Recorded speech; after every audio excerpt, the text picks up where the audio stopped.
Good morning students. आज हम बात करेंगे पर्यावरण प्रदूषण के संदर्भ में। या आप पर्यावरण प्रदूषण के चित्र के माध्यम से समझ रहे हैं। पर्यावरण शब्द पर्यावरण के संयोग से मिलकर बना है, जिसका तात्पर्य है चारों ओर का परिवेश। दूसरे शब्दों में कहें तो हम पर्यावरण के अंतर्गत वनस्पति, प्राणी जगत, मानव और समस्त वे जो जिसमें कि जीव हैं, सजीव हैं, उनके साथ और भौतिक जो स्वरूप है, भौतिक स्वरूप के अंतर्गत पर्यावरण के जो विभिन्न तत्व हैं, वायु, जल, भूमि, पेड़ पौधे, जीव जंतु, ये समस्त ही हमारे इस पर्यावरण के भाग हैं। पर्यावरण प्रदूषण 4 प्रकार से होता है। जल प्रदूषण जो समस्त प्राणियों के जीवन का आधार है वो, वायु प्रदूषण जो वायु के अंतर्गत होता है, भूमि यानी स्थलीय भाग पर जो प्रदूषण फैलता है वह, ध्वनि यानी तेज गति से बजता हुआ हॉर्न वगैरह या जो आवाज़ है उसको हम कहेंगे। इसमें मैं जल प्रदूषण को ही समझाना चाह रही हूँ। जल के बिना जीवन संभव नहीं है।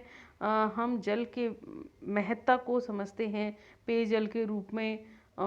हमारे खेती के अंतर्गत, हमारे कृषि के अंतर्गत, हमारे औद्योगिक क्षेत्रों के अंतर्गत जल किसी न किसी रूप में आता है, प्रयोग में लिया जाता है।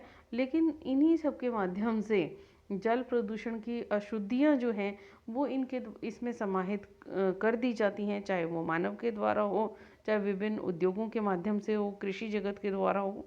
तो ये सब अशुद्धियाँ ही जब जो मूल जल है उसके अंतर्गत जब विभिन्न अवयव पदार्थ जो हैं वो आ जाते हैं तो अशुद्ध जल हो जाता है, वही जल प्रदूषण कहलाता है।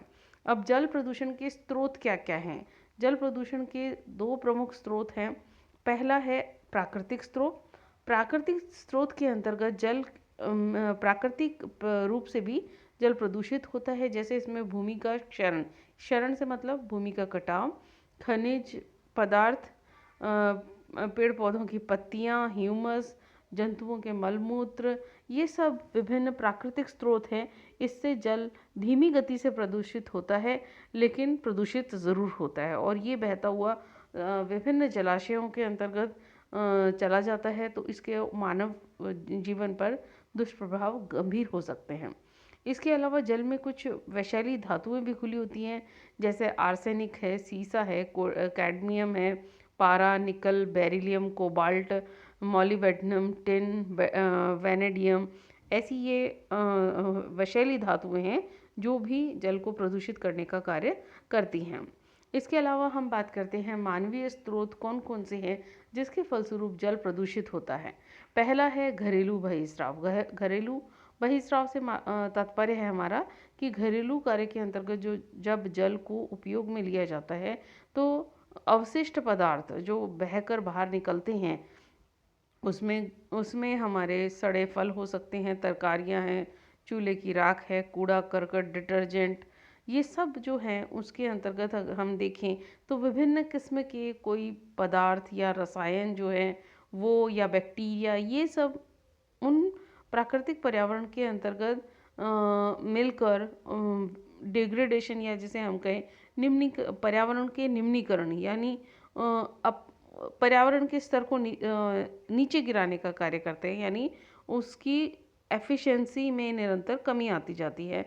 तो ये एक कारक है। फिर वाहित मल जल प्रदूषण का सबसे बड़ा स्रोत है। इसमें मानव का मलमूत्र इत्यादि होता है। विभिन्न स्थानों पर बिना उपचारित किए हुए नदी, नालों, तालाबों के अंतर्गत बहा दिया जाता है।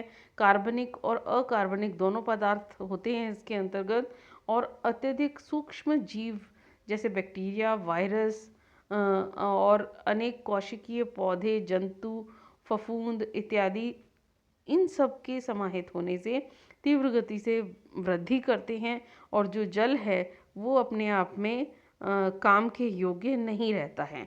फिर है औद्योगिक बहिस्राव, यानी उद्योगों जो विभिन्न किस्म के संयंत्र लगाए जाते हैं, औद्योगिक उपकरण लगाए जाते हैं, उनमें से अधिकांश के अंतर्गत प्रचुर मात्रा में जल का उपयोग करके फिर उत्पादन ले लिया जाता है। और जो अनुपयोगी पदार्थ हैं उनको जल में मिला करके जल के साथ मिले हुए पदार्थ के रूप में रहते हैं, और उनको पास के नदी नाले या कोई भी जल स्रोत है उसमें बहा दिया जाता है।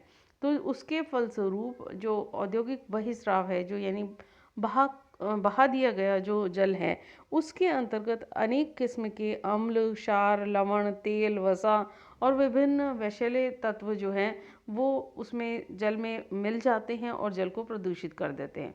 इसी तरीके से लुगदी उद्योग, कागज उद्योग, शक्कर उद्योग, कपड़ा उद्योग, चमड़ा उद्योग, जो अपनी इंडस्ट्री है हमारी, वाइन वाली इंडस्ट्री, मद्य निर्माण, औषधि निर्माण, रसायन उद्योग, खाद्य उद्योग, खाद्य संसाधन उद्योग, इसमें ये समस्त उद्योगों के अंतर्गत जितने भी अवशिष्ट पदार्थ हैं उनको नदी नालों में बहाया जाता है। तो वो एक बहुत बड़ा जो सोर्स है वो इंडस्ट्रीज़ के माध्यम से जल प्रदूषकों के रूप में आता है। तो इन प्रदूषक पदार्थों से जल जो है वो दुर्गंध युक्त हो जाता है, गंदे स्वाद वाला हो जाता है, और साथ के साथ शोधन की प्रक्रिया के अंतर्गत भी बहुत अधिक मात्रा में पूंजी जो है वो लगती है, या बहुत ज़्यादा पैसा लगने वाला काम हो जाता है, जो क्लोरीन के साथ मिलकर और अधिक खराब करने की स्थिति में आ जाता है। विभिन्न विषैली धातुएं जैसे आर्सेनिक है वो वर्षा जल के साथ मिलकर जल स्रोतों में मिल जाती हैं, और औद्योगिक बहिस्राव के कारण सर्वाधिक खतरा पारे से भी होता है। पारा भी अपने आप में एक बहुत बड़ा कारक है, जो हमारे जापान के अंतर्गत देखें तो मीनामाता रोग 1950 के अंतर्गत हुआ था, जिससे कि उसके में मछलियों ने खाया, मछलियों के खाने से मनुष्य के शरीर में पहुंचा, और मान लीजिए कोई गर्भवती महिला उसने खाया तो उसके होने वाले बच्चे के अंतर्गत भी उसकी उच्च सांद्रता पाई गई, यानी एक से दूसरी पीढ़ी के अंतर्गत भी वो निरंतर बना हुआ है और बढ़ता जाता है। सबसे बड़ी बात यह है। फिर हम कृषि बहिस्राव की बात करें तो आजकल जो विभिन्न तकनीकें अपनाई जाती हैं कृषि प्रणालियों के अंतर्गत, उससे मृदा का क्षरण होता है, मिट्टी पेयजल में मिलकर उसे गंदा करती है, और साथ के साथ रासायनिक उर्वरक, कीटनाशकों का प्रयोग के फलस्वरूप जल प्रदूषित हो जाता है। कोई इसमें कारक प्रत्यक्ष होते हैं, कई अप्रत्यक्ष कारक होते हैं। अधिकांश उर्वरकों में नाइट्रोजन, फास्फोरस होता है जो जलाशयों में पहुंच जाता है और शैवाल उत्पन्न करने में सहायक होता है। अत्यधिक शैवाल जमा होने से जल पीने के योग्य नहीं रहता, उसमें बैक्टीरिया की मात्रा अधिक बढ़ जाती है, और अपघटन की क्रिया से जल में ऑक्सीजन का जो लेवल है वो घटने लगता है। तो कीटनाशक और खरपतवारों के रूप में उपयोग किया जाने वाला रसायन पारा, क्लोरीन, फ्लोरीन, फास्फोरस और विभिन्न विषैले पदार्थ हैं वो कार्बनिक एवं अकार्बनिक रसायनों को बनाते हैं। इसके अलावा पारे के यौगिक हैं, गंधक के यौगिक हैं, ये सब भी अपने आप में जल को प्रदूषित करने में अपनी महत्वपूर्ण भूमिका अदा करते हैं। फिर है तैलीय प्रदूषण।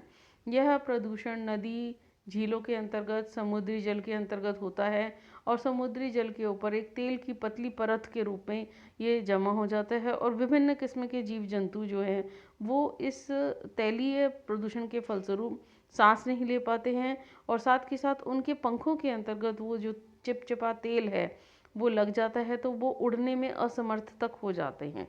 तो ये भी एक अपने आप में दुष्प्रभाव के रूप में हम कह सकते हैं तैलीय प्रदूषण का।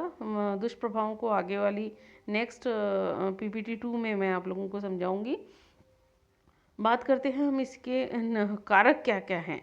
तो जलयानों से निकला हुआ जो अवशिष्ट है वो, या उन तेलवाहक जहाज़ों की दुर्घटना जब हो जाती है उनसे तेल बिखर जाता है, या तेलवाहक जहाज़ों में एक जहाज़ से दूसरे जहाज़ में तेल चढ़ाते समय या उतारते समय हो जाता है, या समुद्र किनारे जो तेल के कुएं खोदे जाते हैं उनके अंतर्गत जब लीकेज हो जाती है तो उसके कारण भी तैलीय प्रदूषण हो जाता है। धन्यवाद।